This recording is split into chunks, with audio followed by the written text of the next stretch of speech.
Bernal TV presenta Tus derechos y tus obligaciones con el doctor Juan Jorge Villa. ¿Qué tal? ¿Cómo le va? Buenas noches. ¿Cómo le va, Ortega? Muy buenas noches. Bien, ¿usted? ¿Me permite un anticipo? Un anticipo. Dígale allá a la gente. Lo tenemos que saludar al amigo Claudio Ortega. Ah, no me diga. ¿Usted sabe por qué? Se acordó. Hoy es el día del locutor profesional, así que, No, de locutor, mi simplemente. querido Ortega, si bien- felicitaciones. Muchas gracias. Bueno, felicitaciones. Es un cargo, ¿eh?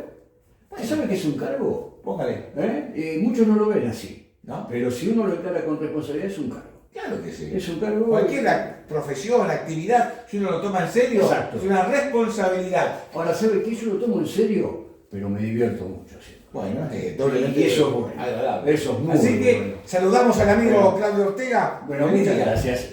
Dicho esto, este programa se llama Como siempre, tus derechos. Y tus obligaciones. Hoy tenía derecho a que me saludara porque el señor tenía la obligación de hacerlo. No, Ah. es un recuerdo y quiero compartirlo con los amigos de Bernal TV. Ok, bueno, hablamos de seriedad, hablamos de pasar buenos momentos también, por supuesto, pero el programa en sí es derechos y obligaciones. Y dentro de los derechos y las obligaciones que tenemos los ciudadanos, hay uno que es elemental. Para el sistema democrático, obviamente, ¿cuál es el fundamento básico para que alguien se encarame en el poder y el elemento que se utiliza para que esa persona acceda a un poder? ¿Cuál es? Ni más ni menos las elecciones libres. Elecciones libres. Elecciones libres, gracias a Dios, en nuestro país ya hay un par de generaciones que saben de qué se trata. ¿Me deja un poquito de historia?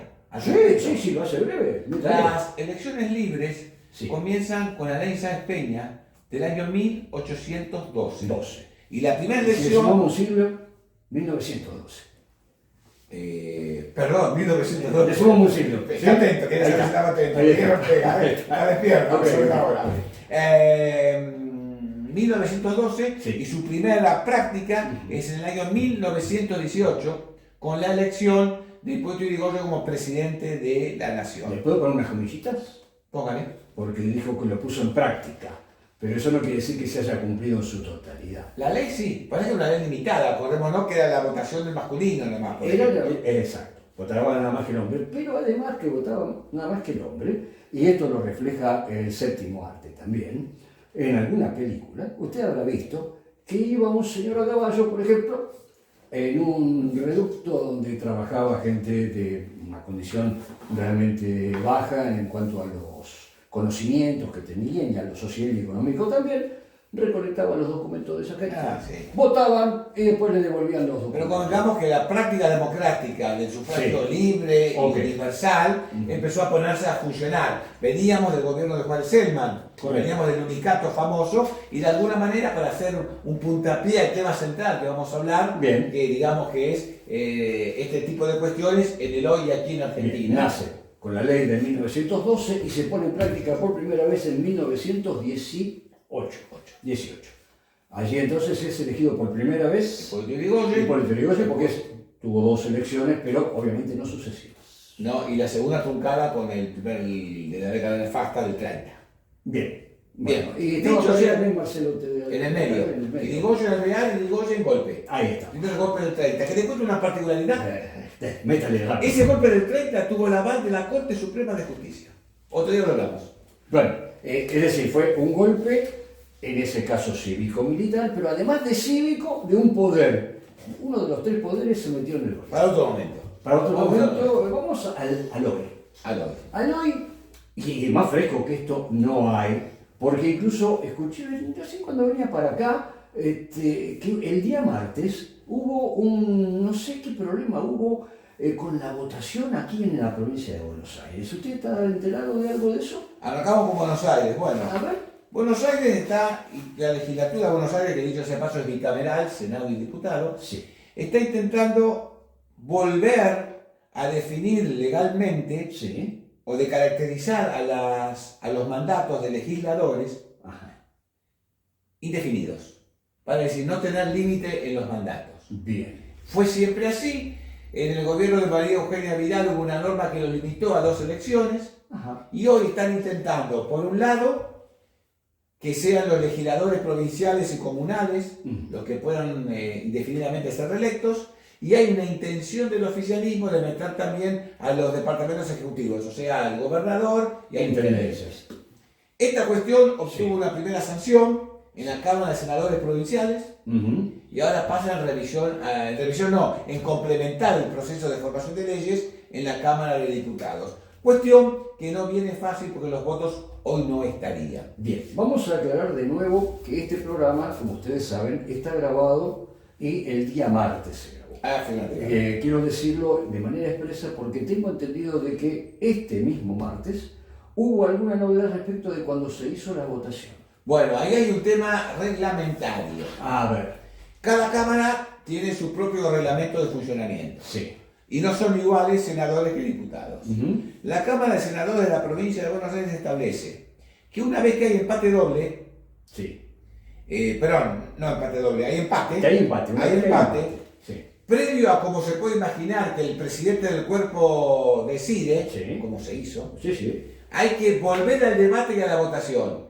Si se mantiene la paridad, viene el desempate. Cuestión que no fue observada. No se abrió el debate después de la primera votación que dio 28-28, pongamos. Exactamente. La titular del Senado, que es la vicegobernadora, por la Constitución Provincial, votó el desempate a favor de la continuidad, de la posibilidad de la reelección. Bien. Y es el artículo, si no me equivoco, 120 o 102, no recuerdo bien. Ahí está planteada la cosa en cuanto a lo que es la legalidad de la sesión. Sin perjuicio de lo cual, tengo entendido que también ya pasó a diputados. O sea, se cerró la votación, se la dio por buena, y yo no escuché ninguna voz ni oficialista, obviamente que no, ni opositora, más allá de algún legislador suelto que se haya pronunciado en contra de esa ilegal votación. Bueno, justamente por eso quería aclarar esto de la grabación, porque está momento. Están pasando cosas. Y en este mismo momento se está hablando sobre alguna posibilidad de revertir lo ya que tiene media sanción. El proyecto ya con media sanción. O sea, no es que no se puede, que es evitable. Ir a los pasos reglamentarios. Volver al debate y volver a la votación. Si se mantiene, desempata la titular del Senado, la vicegobernadora en este caso, y queda la media sanción confirmada. Ahora, ¿es un vicio de nulidad absoluta? Yo entiendo que sí. Cada cuerpo es soberano en dictar su propio reglamento. Ese reglamento es ley para ese cuerpo y hay que observarlo. Es el procedimiento donde está, por ejemplo, las mociones de orden, de privilegio, todo el mecanismo de girar a comisiones los proyectos que entran. Es una ley. Ahora, ¿usted se imagina? Una ley en sentido material. Sí. A mí me llama mucho la atención, en caso de que esto no se vuelva, no se revierta y demás, la falta de conocimiento de los legisladores de su propio reglamento. Hay legisladores bonaerenses con muchísima experiencia. No son, justamente hablamos de la reelección, hay muchos que están sentados en esa banca por muchos años. Yo pregunto... ¿Cómo se le puede escapar algo así? Y a cómo se distrajo, sin querer queriendo está apareciendo el villique. ¿Usted se imagina a Macario lo que le puede llegar a pasar políticamente? No sé. Está leyendo, el legislador justo estaba leyendo el villique en el anteojito y se le pasó la votación y levantó la mano. ¿Y el secretario? ¿No es secretario? Pero el legislador es soberano. No, está bien, el legislador es soberano. Pero el secretario, cuando se llama a votación, no es el que tiene ahí toda la vista como para decirle al presidente de la Cámara, espere, que falta esto. Pero a lo mejor la intención ¿Quién es el que cuida el reglamento? A lo mejor la intención era votarlo, a ver si no se me aclaró. Era votarlo. Esa era la intención. Por eso leía Villiquen. Era votarlo y yo no escuché ninguna voz de ningún partido orgánico, de ningún bloque, más allá de expresiones solitarias, que haya manifestado, que haya actuado de alguna manera. Hasta tengo entendido que está el diputado de la media sanción ya.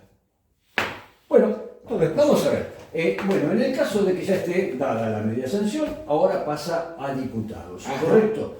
El proyecto fue impulsado seguramente por el área oficialista del gobierno de la provincia de Buenos Aires, ¿no? la composición de la Cámara del Senado le daba como para que estuviera así bastante justo, codo a codo, mano a mano. ¿En diputados cómo es? Está complicado, porque está más fragmentado. Ajá. Los bloques son más, al ser más fragmentados, tienen menos unanimidad, menos consenso. Bien. Y por lo que tengo entendido, no estarían los números todavía. Okay. No estarían los números como para ratificar, dar la otra media sanción. Claro, por eso, no estarían los números para convertirla en ley. Todo un tema eso, todo un tema que mezcla, más allá de la técnica legislativa o reglamentaria, sí. Hay principios constitucionales, hay principios de legislación supranacional, podemos hablar del caso de Formosa también. Bueno, eso es un ejecutivo que también pero es lo mismo, estamos hablando de las reelecciones indefinidas. Correcto. Y de la Constitución Nacional, que hay que leerla, hay que conocerla, hay que... interpretar el espíritu, conocer el espíritu con el cual se la promulgó, se la sancionó. ¿Sabes qué es bueno para eso? Yo otro día hablando, viendo el tema de Formosa, para el espíritu de la Constitución, leer sí. las actas de los constituyentes. De esto estuvimos hablando. Estuvimos hablando de este tema, sí, es cierto. Que ahí hemos hablado porque por el otro tema que... por el tema del punto 36, si no me equivoco. 36 de la Constitución Nacional. Creo que mi memoria anda. Sí, a pesar de todo que camina. Bueno, sí. ¿Qué hace a la sanidad de la democracia? Veamos el tema de las elecciones provinciales. A ver. Lo de la provincia de Buenos Aires particularmente está en stand-by en proceso de trámite legislativo. Ok. La Constitución Nacional, además de tomar como propia para la organización institucional de la Argentina el sistema republicano, de 3 poderes o 3 funciones, como algunos constitucionalistas dicen, tiene centralmente la obligación de tutelar el correcto e íntegro funcionamiento de la República, en particular de sus provincias, como poder que ha delegado. Lo dice el artículo 6 de la Constitución Nacional. Son los primeros artículos que muchas veces se pasan de largo, pero son medulares. Sí. Dan basamento al plexo normativo que viene después. Ahora, ese artículo prevé la posibilidad, cuando se afecte el régimen republicano, de intervenir una provincia. Tema que está un poco dando vueltas por ahí, en el periodismo nacional y demás. Nada menos. Cuando se afecte la plena vigencia de la República. Se puede pensar que una Constitución Nacional que habla de periodicidad de los mandatos de los propios gobernantes nacionales, marca una impronta y una línea, no puede tener como contracara constituciones, no constituciones, sino hechos concretos, como el caso de Formosa, más de 30 y pico de años que gobierna, y podría de alguna manera caber la interpretación o la ejecución de una intervención federal. Sin embargo, el señor Silvio Francia, que lo mencionó, con su resultado, mereció el reconocimiento, saludo efusivo y felicitación por parte de dirigencia política. Bueno, la señora Cristina Fernández de Kirchner fue una. Estamos en lo que es, nosotros vamos a bucear en el mundo del deber ser, no de lo que es. ¿Y sí? Bueno, pues yo lo traigo a la realidad de hoy. Usted me lo está diciendo del plan, yo le digo que hubo gente de la política, del más alto nivel de la política, que está de acuerdo con la reelección. No se puede impedirlo, ¿qué lo hace? No, obviamente, no, por eso. Pero inclusive los instrumentos legales supranacionales de convención, los pactos.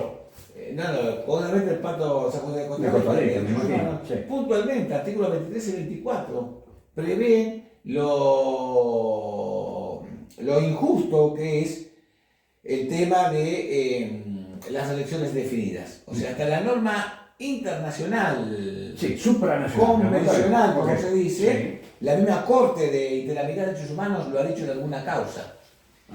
Por eso que... Pero lo han dicho en alguna expresión que obliga a los firmantes del pacto, o es una expresión simplemente así. No, el artículo 23 y 24 expresamente hablan de lo que es, o da a entender que la reelección indefinida vulnera los derechos propios de la Constitución. Bien, de la democracia.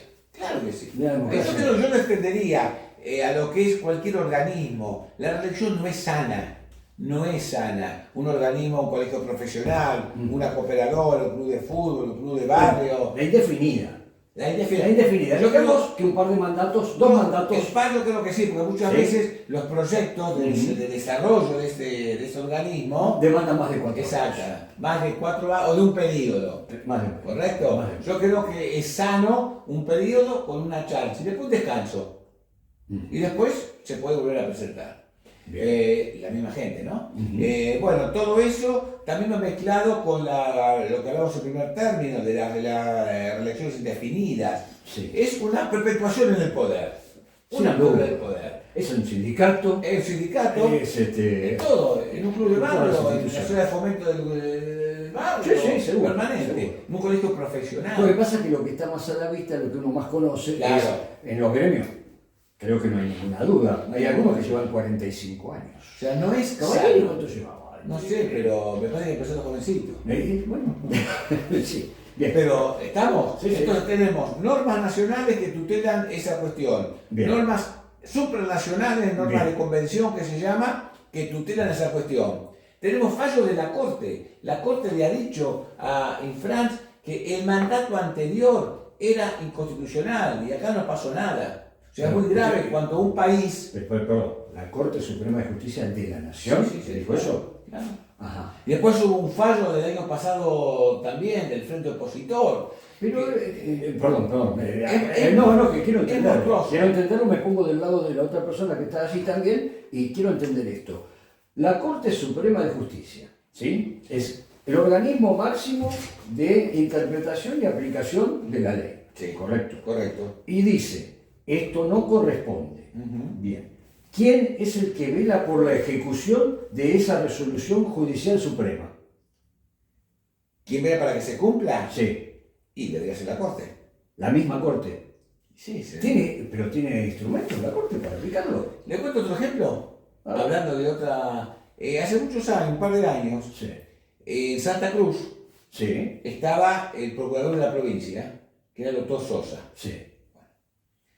Entonces, la función del procurador es proteger los intereses de la provincia. Sí. Muchas veces puede oponerse a una decisión del gobernador de turno en cualquier provincia. Correcto. Parece ser que el doctor Sosa incomodaba al gobierno de Santa Cruz.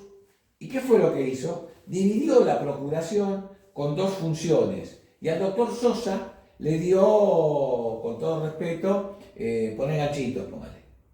Porque no les convenía, porque objetaba actos de gobierno. Porque es la función de él. La Corte le dio un fallo favorable y obligó al gobierno de Santa Cruz a retomarle la función completa al procurador Sosa. Okay. Al día de hoy no se cumplió. Creo que se jubiló ya. Siguió siendo procurador. El tema de los saberes estaba todo bien, eso no le tocaba. Sí, pero tenía un par que era más.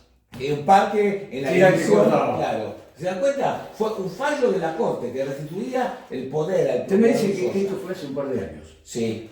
Hará entre 10 y 15 años. ¿Gobierno de qué color? ¿En dónde? En Santa Cruz. Justicialista. O sea, a ver. Pero no de la misma línea, digamos, del kirchnerismo, ¿o Sí. El peronismo creo que cambió en esta vuelta, que su peronismo dijo al kirchnerismo. Por eso le Ahora, preguntaba. la última elección. El último gobernador. No es este entonces el No, gobernador, sino eso que es- fue muy atrás. Bueno. Puede haber sido alguno de los Néstor Kirchner, el gobernador. ¿no? Como dijo un par de años, lo interpreté textual, perdón. Perdón. Hay libros escritos. Ok. Porque era un fallo de la Corte. O sea, que eso es muy grave en todo, que los fallos no se cumplan. Obviamente. Y en la instancia útil no hay nadie más para ir a protestarle, a reclamarle que cumpla. Y bueno, en el caso de Formosa, también Formosa. eso, hay un fallo también, uno nuevo del año pasado, que el Frente Opositor presentó, y salió el que yo le estaba diciendo, efectivamente. ¿Y sabe cómo termina esto? A ver. Dejó una apuesta que termina así. A ver. Infran ganó y va a reformar la constitución provincial. ¿Y se ¿Para va que a haya dar? mandato indefinido? No, A ver. lo va a hacer conforme al requerimiento popular. Porque ya él va a estar gastado. No, va a dar una reelección, pero va a considerar esta cero. Entonces va por 4 y 8 años más. Me suena a una reelección que hubo también allá por los 90. ¿Se acuerda que cuando fue la convención, por eso, cuando fue la convención constituyente del 94, se debatió, y usted debe tener las actas por allí, ahora, sobre si se debía contar la que estaba en ese es momento? fundamental eso, para interpretar el espíritu. Por eso fueron 10 años y no 8. Claro. Entonces acá tranquilamente puede decir, tienen razón, se terminan las reelecciones indefinidas. Vamos por una sola reelección, considerando la siguiente, el primer mandato. Que sigue quedando más. 8 más. Y más la edad que tiene llega al 80 y pico. Yo creo que no hace la salud de la democracia y de la república, insisto. Bien, no solamente una seguro, provincia, seguro. un municipio en el Gran Buenos Aires, un gremio, una sociedad de fomento, un colegio profesional, un club. No es sano. Sí. Está probado que en las segundas vueltas, un mandato sí, porque a veces es corto. Sí. Pero enquistarse, atornillarse al cargo no es sano. Hay un solo hecho que le digo para cerrar ya, porque estamos, sí, ya pasamos de la hora. Un solo hecho que yo haría una distinción entre lo que es ejecutivo y legislativo. A ver, el ejecutivo tiende, dada la cuota mayor de poder, porque esto del equilibrio de los tres poderes, en un país presidencialista como el nuestro, que no es 90% presidencialista, pero es bastante. Es fuerte. Es muy fuerte el peso que tiene el presidente. Es también limitado ese poder. Al legislador, si es un tipo capaz, que viene trabajando y elaborando sus proyectos, que de manera concienzuda presenta proyectos de ley de manera constante y todo, yo creo que le daría una facultad de reelección quizás mayor a la que tiene el Ejecutivo. Yo no la considero sana a nadie. Yo no la considero sano. El legislativo tampoco. No es sano. ¿Qué pasa con el judicial entonces? Bueno, que sea distinto. A ver. Sí, pero por eso. Pero es distinto. Pero puede ser ineterno. No, el concepto es distinto. A ver, cuénteme. Métale porque sí. Lo metí en un plete y compré otro programa. Sí, yo creo que podemos hablar del Poder Judicial y la Constitución Nacional. Exacto. Es distinto, porque es un poder imparcial que a través del tiempo tiene su función. ¿Correcto? Sí. ¿Qué puede pasar si el juez A empieza a tratar un tema, le vence el mandato, viene el juez B que lo continúa y ese trabajo lo modifica, no sé si me explico, no es sano? En todo caso habría que revisar, da para un programa entero, que revisar la forma de enjuiciamiento de magistrados, por ejemplo. Hoy por hoy, desde la reforma del 94 y también en la provincia, tenemos los consejos de la magistratura de la Nación, que es todo un engranaje en la elección de jueces. Un tema que lo puedo dejar pendiente porque da para hablar. Bueno, vamos a dejarlo pendiente. Otro tema, perdón. Podemos hablar un día de los decretos de necesidad de urgencia. Bueno, por supuesto. Y su ley reglamentaria, que es terrible. Por supuesto. Es terrible. No hay gobierno que no se tiente, ¿eh? Es terrible. No hay ejecutivo que no se tiente. Pero lo que pasa es que esto. La Constitución muchas cosas no las prevé, porque cuando no se ponen de acuerdo dice, y que lo reglamente la ley, porque no cerraban los acuerdos en la Constituyente.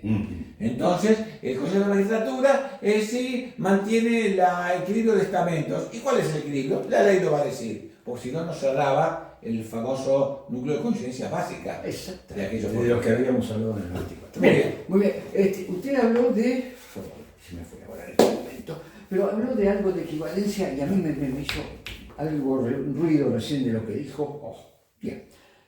Lo dejo pensando a usted como me quedo pensando yo, porque esto que hemos esbozado hoy, yo creo que puede actuar como un disparador y puede mantener diferencias, porque por ejemplo el doctor tiene una postura y yo tengo otra postura. En esto de la reelección de los cuerpos legislativos, o mejor dicho, del legislador, la persona, no del cuerpo. La del cuerpo está muy bien programada, diseñada por la Constitución y es totalmente eficaz. Pero yo le daría un margen mayor a los legisladores que al Ejecutivo. Porque el Ejecutivo es otra cosa. Son formas de verlo, por supuesto. Usted tiene una preparación... No, pero es una conceptual. Yo creo en el trabajo en equipo, en la alternancia, en la cooperación. Y yo soy un buen legislador, bueno, me seguirá Ortega y yo le voy a brindar mi conocimiento, mi técnica, mi capacidad para que él también brille. No es bueno. Bueno, lo dejamos ahí, pero no sin antes, usted tenía que decirme algo sobre una entidad que en este momento está atravesando un momento... Podemos hacer un breve comentario. Breve. Muy breve, de 1 minuto a partir de ahora. Una carrera de 100 metros en Palermo. Estamos hablando de la organización Caballos de Quilmes, que es una brillante organización con reconocimiento internacional, que está pasando un momento complicado. Bien. Ellos tienen un hospital veterinario en la zona de descampado, y son receptores por parte de las fiscalías, de los jueces, de la policía, de animales lastimados, lacerados, golpeados, maltratados. De aquellos que le quitan a quienes los maltratan. Bueno, ellos tienen montado un hospital y en el campo tienen más de 100 caballos en recuperación. Realmente yo los conozco, una gente extremadamente honesta y trabajadora, cuya presidenta es Karina Dotto, la señora Karina Dotto. Y bueno, están pasando un momento complicado, que no más ni menos es que ese campo donde tienen su hospital veterinario y recuperan los animales, va a ser vendido. Era una sucesión que parte de los herederos lo quieren vender. ¿Pero ellos que son inquilinos? Entonces están... No, pensé que a lo mejor estaban ocupándolo de manera... No, ellos son muy inquilinos. titular y bueno, los herederos han ejercido su derecho. Entonces están en una emergencia económica, que es recaudando fondos para lo que es la compra y poder continuar con esta cuestión. Bien. ¿Usted tiene las redes sociales de ellos o la manera de hacer efectiva algún tipo de contribución hacia la asociación? Sí, después lo vamos a... ¿Sí? ¿Lo pasamos? Sí, bueno, entonces, estén atentos al primer comentario que aparezca en este programa, porque va a ser del doctor Juan Jorge Villa, donde va a dar toda la información. Hay también flyers que he visto yo por ahí. Sí, la verdad, conocedor de mucha de la gente que trabaja ahí, es gente extremadamente entregada a su tarea solidaria para con los animales y profundamente honesta. Bueno, entonces hay una entrevista con la presidenta de la Fundación. La hacemos a la brevedad. ¿Fundación, asociación qué es? Organización. Una ONG. Tiene reconocimiento internacional, es una maravilla. Bien. Por eso que todo lo que podamos ayudar, aunque sea con 10 pesos, con 1 millón, con 100, con medio, todo colabora a este conjunto y va a estar en buena mano. Bueno, muy bien.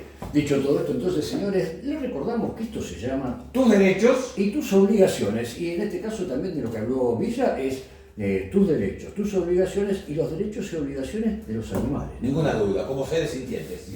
¿Ya no es más el semoviente? No, sintientes. Tienen sentimientos, pero no son humanos. Antes eran semovientes. Lo dice la ley. Perdón, la jurisprudencia. La jurisprudencia. ¿No fuimos? No fuimos.